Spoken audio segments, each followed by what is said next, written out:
Hello everyone! Welcome back to the Quantum Carnival on Mysticalista TV. I'm Callista. This podcast is where I document my experiments in reality creation.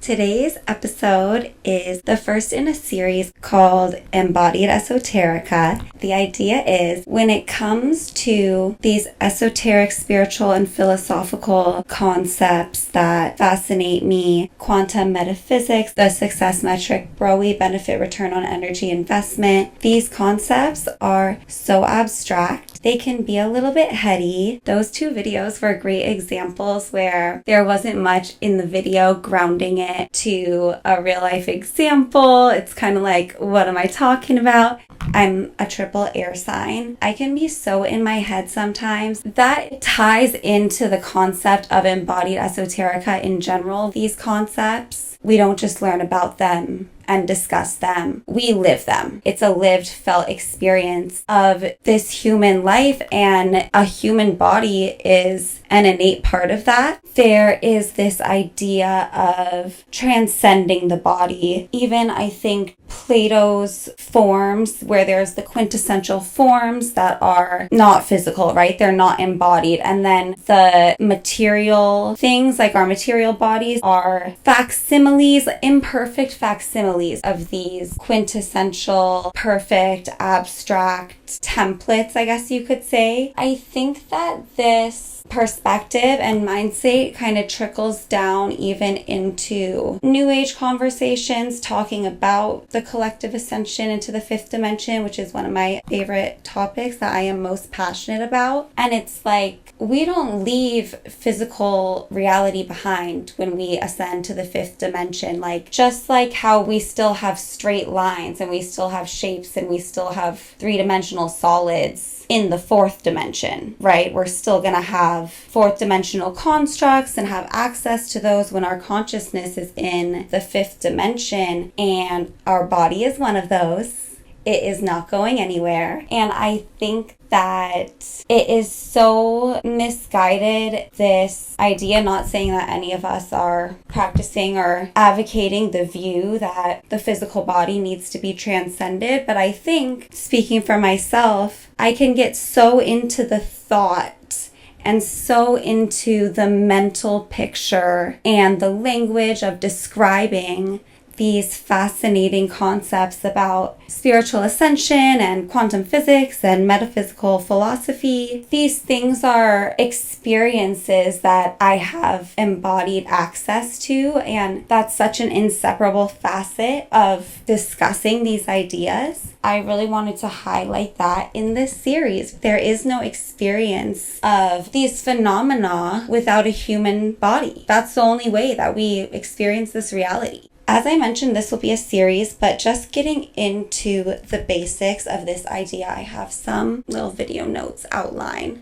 The body is the grounds for this relationship that we as a spirit have with the earth. We incarnate on Earth, beautiful planet with this physicality and structure and biology, nature, divine intelligence, the physical elements. Those are the constructs of our body, the cells of our body. There's that whole idea in physics of matter cannot be created or destroyed, or from the Bible, we come from dust to dust, we will return. And even just in basic natural science and biology, like, we're made of organic material that is exchanged continually with our entire ecosystem, both before we're born and after we pass on. Our body will decompose. I don't know if that's graphic to anyone, but our spirit is what animates it. It's what makes these cells and these materials ours for this lifetime. But the material is just, in a matter of speaking, temporarily given to us by the earth, right? Our body in this material is organic material provided by the earth that our spirit occupies and animates during this incarnation. It anchors us into the physical reality. There's so many more subtle, non-physical dimensions, higher dimensions than our human senses and conscious awareness have access to. And there are infinite subtle beings, intelligent beings in all dimensions. Most of them aren't physically incarnated. So it is a particular experience to be physically embodied, right? To be incarnated. Some will say that it is a rare and coveted experience and opportunity. And even like how they'll say, you know, life is short. It's a gift and it's a rare opportunity to experience life as ourselves in this body on this earth in this lifetime. And when it comes to navigating consciousness as a physically incarnated being, you need certain equipment, and that is the human body. This body is what facilitates this opportunity. That was one point I wanted to make about our body being this co-creation between our individual spirit and Gaia, Earth consciousness, 5D Earth consciousness. Wow, I just checked how much time I had gone and it was 11:22 for my angel number fans. Okay, so next point I want to cover is shifting this paradigm, right? So I'm not going to go into breaking down the difference between the third, fourth, and fifth dimension in this video. In a future video, that sounds really fun to do. But a lot of our experience of the body is fourth dimensional. And many people, I'm guessing you, if you are following along with this video, have at least a fourth dimensional understanding of the body in terms of the aura and the energy field and these aspects of the body that are more energetic than material. For example, the Merkaba or the chakras. In my opinion, from my perspective, when I first started learning about these concepts, there was a shift from perceiving the body as just physical material, which I would call, for purposes of this video, like a third dimensional perspective, into a more fourth dimensional perspective where the body is this physical material, but there's this spiritual consciousness inhabiting the body, and the body is emanating this energy field, electromagnetic energy field, and so on and so forth. But I want to, in this video, shift the paradigm from that fourth dimensional perspective to a fifth dimensional energy first perspective, where instead of the body radiating or being inhabited by spiritual energy, it is actually that our spiritual energy and consciousness condenses around morphogenic templates of the energy body and the physical body into the organic material of the cells and the body systems, the biological human body. The point I'm trying to make is that this body is extremely high-tech spiritual technology and spiritual equipment. As humans, we have a lot of impactful cognitive power when it comes to creating and designing, but absolutely nothing like the divine intelligence of nature, right? We have barely even scratched the surface of understanding how all of this works in so much intricate detail, all the cycles of the ecosystems, the way the DNA works, the way cells reproduce and duplicate. Think of your eyeball, like on the edge of your eyelid. How does your cells know where the skin cell of my eyelid stops and the hair cell of my eyelash starts? And it does it like so accurate, almost perfectly accurate for almost everyone. It's like, how is it doing that? Like how we will create AI images and AI videos and robots and stuff like that. Imagine us designing an AI 3D printed robot that grew and evolved like a human body. Like, that is insane. This technology is so beyond and is so fascinating, which is just like good for us heady people to consider when it comes to deprogramming this idea that the body is like a lower dimensional, dense limiter on our conscious ascension, because that's not the case. I'm reading a book right now, Women Who Run with the Wolves. Highly recommend. I may be halfway through. Clarissa Pinkola Estes. I really liked this quote. She says in the book, "The body is no dumb thing from which we struggle to free ourselves. In proper perspective, it is a rocket ship a series of atomic clover leaves, a tangle of neurological umbilici to other worlds and experiences. So this is beautifully written, and there's a lot to unpack. Some things that stood out to me, it is a rocket ship. That is so accurate, right? We don't want to fall into this illusion of thinking like Earth is here and space is out there. Like, we are in space right now. We are on a planet and we are traveling through time and space, if you want to believe and see that picture in your mind, at a rapid pace, right? And we're exploring. We're out here like intergalactic explorers in the supercluster, in the galaxy, on the planet, hurtling through time and space.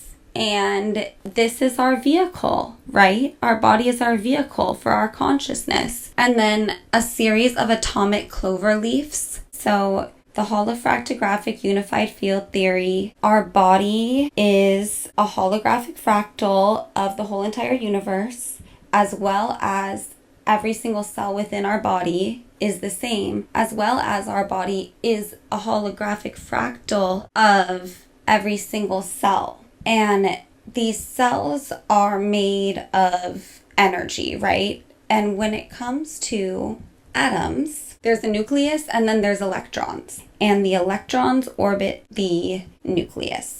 And the atoms can only get as close to each other as their electrons, right? The outside edge. So the space of the atom is contained by its electron cloud, right? Because the electrons are always spinning. And the distance between the electron and the nucleus, so the radius of the atom, is so much bigger than the diameter of the nucleus. That's like when they say things are mostly empty space. And it's hard for us to conceptualize empty space because like air is made of atoms, right? But the air atoms are mostly empty space. Like, what's between the electron and the nucleus? I don't know. Write in the comments below. What's between the nucleus and the electron? The void, the quantum field? Is that the same thing? I would love to hear your guys' take on that. Okay, so that's one part of when she says a series of atomic clover leaves, the atomic part. And then also sacred geometry, right? If you are to zoom in on the patterns of our cells and our DNA, they're extremely intricate, harmonic, regenerative, geometric patterns, right? That are very like mathematically harmonious. So don't be thinking of your body as like a clunky, crusty, dusty,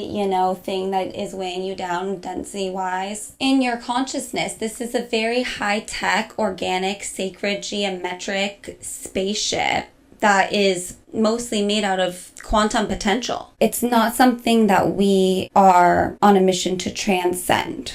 We're integrating our consciousness into our body. We're not transcending our body with our consciousness. That's very important. The body is to be integrated into rather than transcended. Not to mention Gaia, 5D Gaia, the intelligence of the planet, is an extremely ancient, wise, advanced consciousness being. And we can benefit from practicing reverence and gratitude towards her as our teacher and for our body. I think that on our journey of conscious expansion and healing into the fifth dimension, there is a lot for us to correct in the mind and in our thoughts. That is like our free playground to correct however we want and customize however we see fit. The body is not for us to correct. So as human beings, it's our responsibility to correct the mind, not the body. The body knows what it's doing, right? The body is organically expressing the divine intelligence of Gaia. We can focus our problem solving on the mental realm and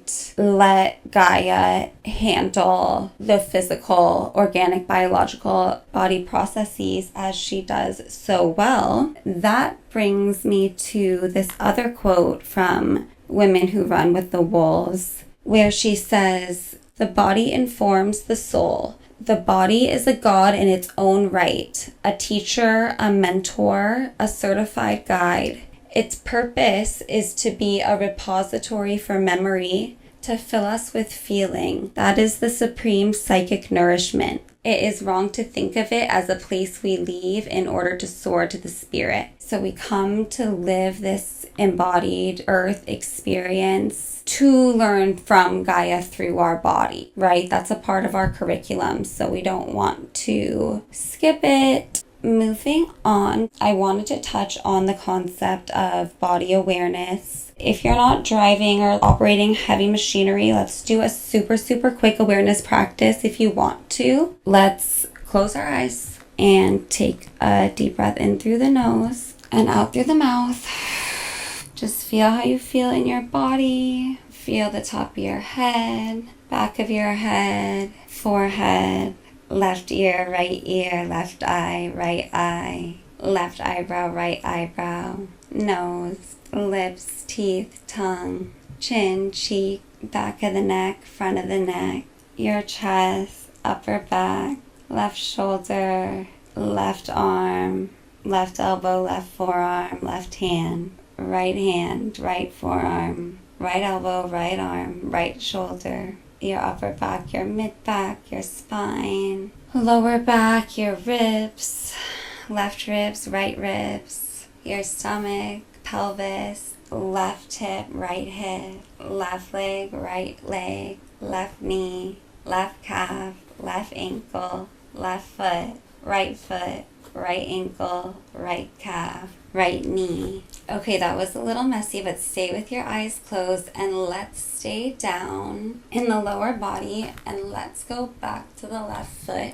and feel the left big toe and then go down to the right foot and feel just with your awareness, you don't need to touch it or anything, your right big toe, and then feel in your awareness your left big toe and your right big toe at the same time. Okay, you can open your eyes. That was just an example of practicing body awareness and then increasing the detail of the body awareness that you are practicing and increasing the coherence of how much of your body you are aware of at the same time. It's fascinating because sometimes when we practice body awareness practices like this, we feel sensations that we did not even know were in our own body. And we might not even remember the last time we felt that part of our body. And it's like we have access to feeling inside our body all the time. And it's something that we practice. I love the book,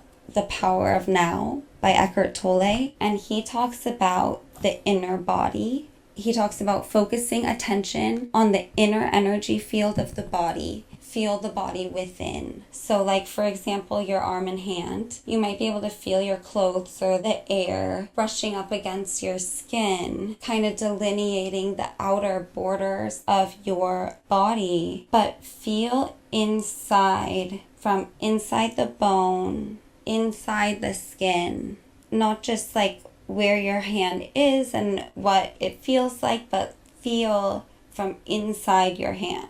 And it feels a little tingly, to be honest. I don't know if you guys feel that, but that practice of body awareness and then, again, like I said, increasing the detail, increasing the coherence, it's like, think of how much detail is in our body, like the spine. The spine is so spiritually potent. It is the perfect example and concept for this series of Embodied Esoterica because there's so much esoteric symbolism in the spine and spiritual teachings about the spine. The chakras align with the spine. The Kundalini spirals up and down the spine. And we have a spine in our body right now. And so it's like feeling the inner energy field of the spine, feeling the spine within your body. And think about it. I'm no anatomy expert. I don't know how many vertebrae we have in the spine, but feel the inner field of your tailbone, and then the next vertebrae, and then the next vertebrae. Imagine that your consciousness was integrated enough in your body that you could be aware of the inner energy field of each one of your spine's vertebrae individually all at the same time. Like that level of detail and coherence, right? Or like each of your teeth individually all at the same time. And then each of your teeth and all of your vertebrae all individually all at the same time, and every cell of your body, right? That's like what I'm getting to, because our consciousness is inhabited in every cell of our body. That's how this whole show is operating here, right? But maybe not our conscious awareness. But it's so fascinating because a lot of times our conscious awareness is not integrated with that level of coherence and detail in our own embodied felt experience in the present now moment, because it is focused on thoughts, past, future, other people, places, things, concepts, external to self, right? And I think that's a big journey of our consciousness as we expand into the fifth dimension. It is so much to do with presence, right? The past and the future are just third dimensional perspectives on a fourth dimensional construct. And there's so much happening now. Now is really where it's happening. I can't even describe what it is that is happening now, because it is beyond words, right? Now is where language fails. But it's so potent. It's so potent, and it's so regenerative, and it's so replenishing when we can integrate our mental conscious awareness with our present lived embodied experience. And we can be in the driver's seat, looking out the windshield, really enjoying the journey and seeing what's happening, right? Instead of just narrating it from the past or from the future.